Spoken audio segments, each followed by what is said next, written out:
నిన్న ఉపరాష్ట్రపతి పదవికి రాజీనామా చేశారు జగదీప్ ధన్కర్.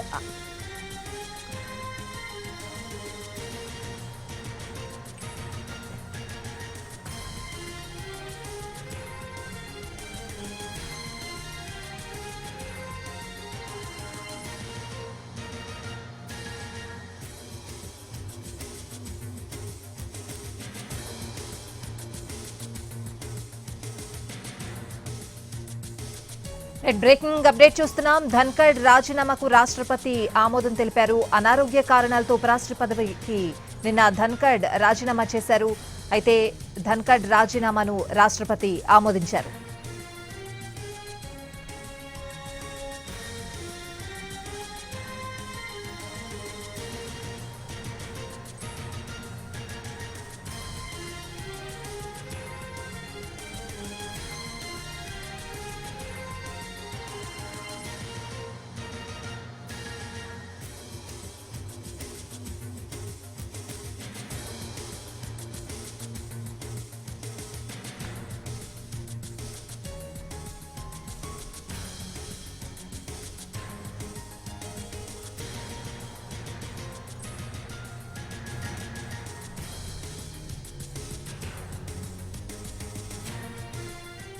ఉపరాష్ట్రపతి జగదీప్ ధన్కర్ రాజీనామాను ఆమోదించారు రాష్ట్రపతి. ఇదే అంశానికి సంబంధించిన పూర్తి అప్డేట్స్ అడిగి తెలుసుకుందాం. ఢిల్లీ నుంచి మా ప్రతినిధి రాజు లైవ్ లో ఉన్నారు. రాజు. స్వాతి, నిన్న సాయంత్రం తన ఉపరాష్ట్రపతి పదవికి జగదీప్ ధన్కర్ రాజీనామాను సమర్పించారు. రాష్ట్రపతిని స్వయంగా కలిసి రాజీనామా లేఖనిచ్చారు. సో కొద్దిసేపటి క్రితమే రాజీనామాను ఆమోదిస్తూ రాష్ట్రపతి నిర్ణయం తీసుకున్నారు. అంతేకాదు ఆ లేఖను హోంశాఖకు కూడా ఫార్వర్డ్ చేశారు. వాస్తవానికి 3 ఏళ్లు అవుతుంది. అంటే 2022 ఆగస్టులో 14వ ఉపరాష్ట్రపతిగా జగదీప్ ధన్కర్ బాధ్యతలు చేపట్టారు. అంతకుముందు తెలుగు రాష్ట్రాలకు చెందిన ప్రముఖుడిగా ఉన్నటువంటి వెంకయ్య నాయుడు ఉపరాష్ట్రపతిగా కొనసాగారు. అయితే ఆయన పదవి కాలం పూర్తవడంతో జగదీప్ ధన్కర్కు అవకాశం ఇచ్చారు. అప్పటికే జగదీప్ ధన్కర్ పశ్చిమ బెంగాల్కు గవర్నర్గా పనిచేశారు. అంతకుముందు రాజస్థాన్ నుంచి అసెంబ్లీకి, మరోవైపు లోక్సభకు కూడా ఎన్నికయ్యారు. అయితే ఆ తర్వాత గవర్నర్గా పనిచేసినటువంటి అనుభవమే అక్కడ ఉన్నటువంటి ఎన్నో అంశాలుగా చెప్పుకోవచ్చు. వాస్తవానికి పశ్చిమ బెంగాల్లో సీఎం మమతా బెనర్జీ పైన ఎన్నోసార్లు జగదీప్ ధన్కర్ విరుచుకుపడేటువంటి పరిస్థితి కూడా కనిపించింది గవర్నర్గా. సో ఖచ్చితంగా ఈ అంశాలు ఏవైతే ఉన్నాయో ప్రతిపక్షాలకు సంబంధించి ఎంతో ఇబ్బంది పెడుతున్నారంటూ కూడా ఆమె ఆందోళన చేసింది. కానీ ఆ తర్వాత ఏకంగా ఉపరాష్ట్ర పదవికి కూడా అవకాశం దక్కింది. సో 2022 ఆగస్టులో ఉపరాష్ట్రపతిగా బాధ్యతలు తీసుకున్నారు. సరిగ్గా 3 ఏళ్లు, అంటే మరో 20 రోజులు గడిస్తే 3 ఏళ్లు అవుతుంది. కానీ మొత్తం పదవీ కాలం 5 ఏళ్ల పాటు ఉంటుంది. కానీ తనకు ఆరోగ్య కారణాలు ఉన్నాయి. ఖచ్చితంగా డాక్టర్స్ ఇచ్చినటువంటి అడ్వైజ్ మేరకు రెస్ట్ తీసుకోవాల్సినటువంటి అవసరం ఉందంటూ నిన్న సాయంత్రం రాష్ట్రపతి ద్రౌపది ముర్ముకు ఏ విధంగానైతే రాజీనామా లేఖనిచ్చారు.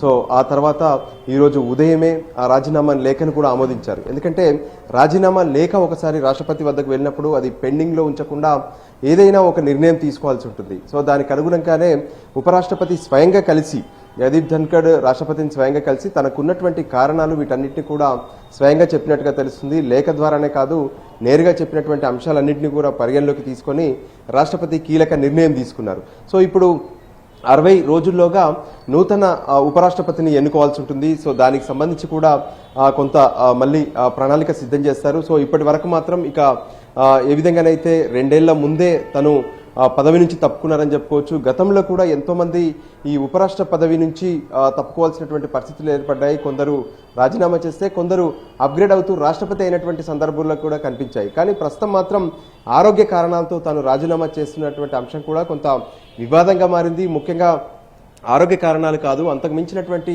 రాజకీయ ఒత్తిళ్లు కానీ లేదంటే ఇతర కారణాలు ఏవైనా ఉండి ఉంటాయంటూ ఇప్పటికే ప్రతిపక్షాలు ఆందోళన కూడా చేస్తున్నాయి, ఆవేదన వ్యక్తం చేస్తున్నటువంటి పరిస్థితి ఉంది. ఈ నేపథ్యంలో కేంద్ర ప్రభుత్వం మళ్ళీ ఉపరాష్ట్రపతి ఎన్నికకు సంబంధించి ఎటువంటి నిర్ణయం తీసుకోబోతున్నారు అనేది చాలా కీలకం. కానీ ఉపరాష్ట్రపతిగా ఈ 3 ఏళ్ల పాటు ఏ విధంగానైతే రాజ్యసభను నిర్వహించడంలో వాస్తవానికి ఉపరాష్ట్రపతి ఉంటూనే రాజ్యసభకు చైర్మన్గా వ్యవహరిస్తారు.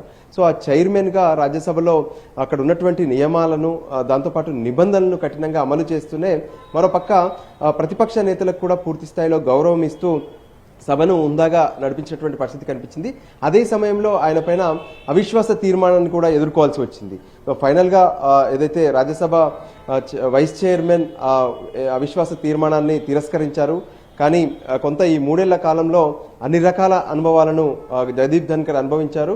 సో మొత్తానికి ఇక 14వ ఉపరాష్ట్రపతిగా ఏ విధంగానైతే ఆయన ఉన్నారో ఆయనను ఇచ్చినటువంటి రాజీనామాను రాష్ట్రపతి ద్రౌపది ముర్ము ఆమోదం తెలిపారు. రాజు, ఈ పొలిటికల్ కామెంట్స్ కి చెక్ పడే అవకాశం కనిపిస్తుందా?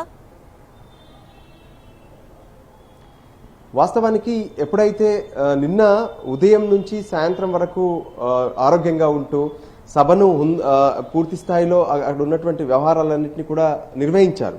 ఆ తర్వాత రాజీనామా లేఖ ఇవ్వడం మాత్రం కొంత కాంట్రవర్సీకి దారితీస్తుంది.